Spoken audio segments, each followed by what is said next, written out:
Hello viewers, welcome to my channel. আজকে আমরা investment, shares of profits, বিনিয়োগ এবং লভ্যাংশের কিছু অঙ্ক করব। এগুলা কম্পিটিটিভ এক্সামে তো হামেশাই থাকে। হ্যাঁ, তো অঙ্কটা আমি ইংরেজি দিয়েছি, সুবিধা হবে, কারণ অনেক পরীক্ষাতে ইংরেজিতে থাকে। ঠিক আছে, তাহলে এটা আমরা করার চেষ্টা করবো। আমরা কিন্তু সংক্ষেপে করবো, অঙ্কটা অনেক বড় থাকতে পারে, অঙ্কটা কিন্তু ছোট হবে।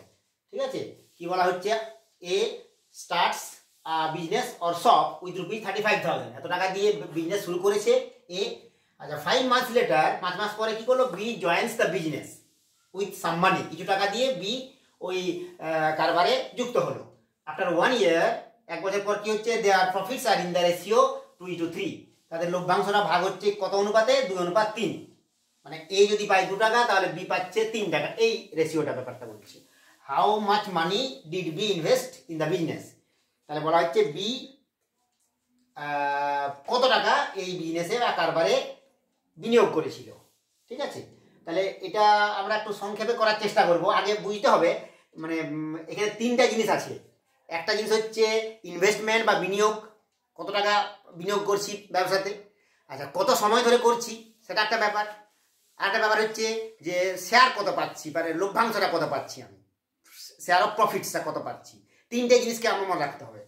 আর 3টে জিনিসের মধ্যে একটা রিলেশন পাবো আমরা। কীরকম রিলেশনটা হবে না, ইনভেস্টমেন্ট এবং টাইম, এই দুটো, মানে ইনভেস্ট করছি আর কত সময় ধরে করছি, এইটা একটা ফ্যাক্টর হচ্ছে, খুব ইম্পর্টেন্ট জিনিস। এই দুটোকে যদি আমি রেশিও দুটোকে গুণ করি, তাহলেই আমি কিন্তু শেয়ার অফ প্রফিটস পেয়ে যাব। মানে কত লভ্যাংশটা আমার কি হবে সেই অনুপাতটা। তাহলে কি হচ্ছে, অনুপাতটা একটা বোঝার চেষ্টা করছি আমি, যে প্রফিট অফ ইনভেস্টমেন্ট বা কত টাকা আমি খাটাচ্ছি ব্যবসাতে। ঠিক আছে, যদি আমি ধরলাম এক্স টাকা খাটাচ্ছি একটা বিজনেসে, আর একজন এ আর বি, অন্য একজন ব্যক্তি, এখানে এ আর বি এর ব্যাপার আছে, সে খাটাচ্ছে ওয়াই টাকা দিয়ে নামছে বিজনেসে। আর যদি এদের মধ্যে কে কার কত বছর ব্যবসায় খাটছে বা কে কত মাস খাটাচ্ছে, এ যদি এ ও এক্স টাকা নিয়ে ব্যবসায় নেমেছে আর বি নেমেছে ওয়াই টাকা নিয়ে, তাদের রেশিও।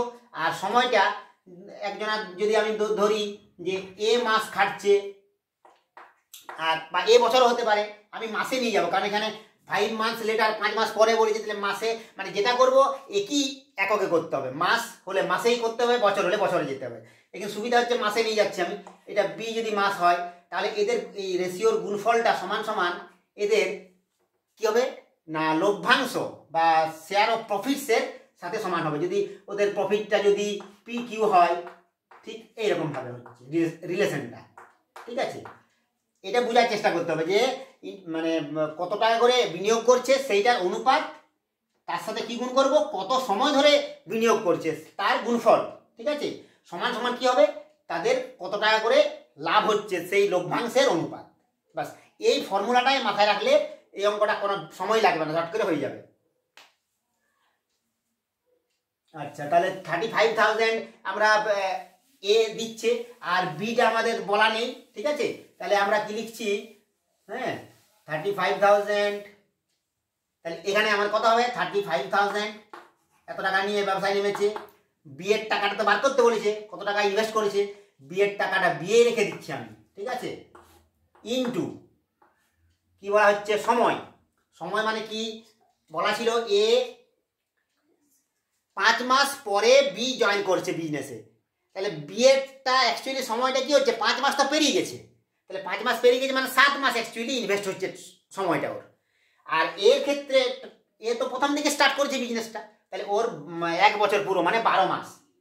ঠিক আছে, 12 মাসেই ওর বিজনেসটা চলছে।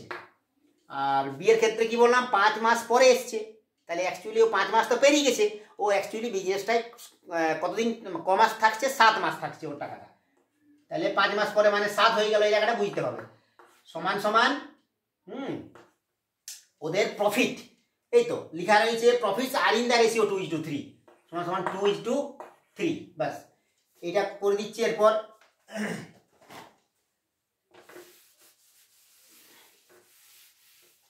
এটা 35,000 divided by B into 12/7 is equal to 2/3।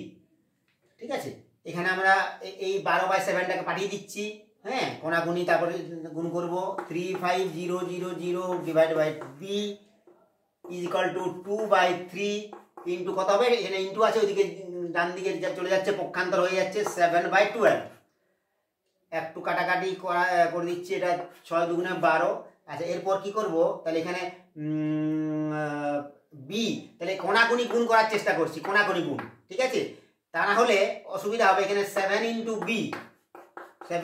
B সমান সমান হচ্ছে 35,000 ইন্টু 3 ইন্টু 6, তাহলে বি সমান সমান কত হবে 35,000 ইন্টু 3 ইন্টু 6 এখন হচ্ছে 7, এইটা হচ্ছে 5 7 35, 5,000, আর এটা কত হচ্ছে 318, 5 90, 90,000 হয়ে গেল। তাহলে বি এর ভ্যালুটা হয়ে গেল 90,000, ঠিক আছে, বি এর ভ্যালু হয়ে গেল 90,000। বাস, এটা এর থেকে ছোট আর প্রসেস নেই কিছু, এটা খুব তাড়াতাড়ি হয়ে যাবে, একটু ক্যালকুলেশনটা নিজের মতো করলেই হবে, ঠিক আছে। তাহলে অতএব বি ইনভেস্টেড অপশন থাকবে, হ্যাঁ এখন তো কম্পিটিটিভ এক্সামে সব অপশনই থাকে। ব্যাস, আমরা নেক্সট অঙ্কে চলে আসি।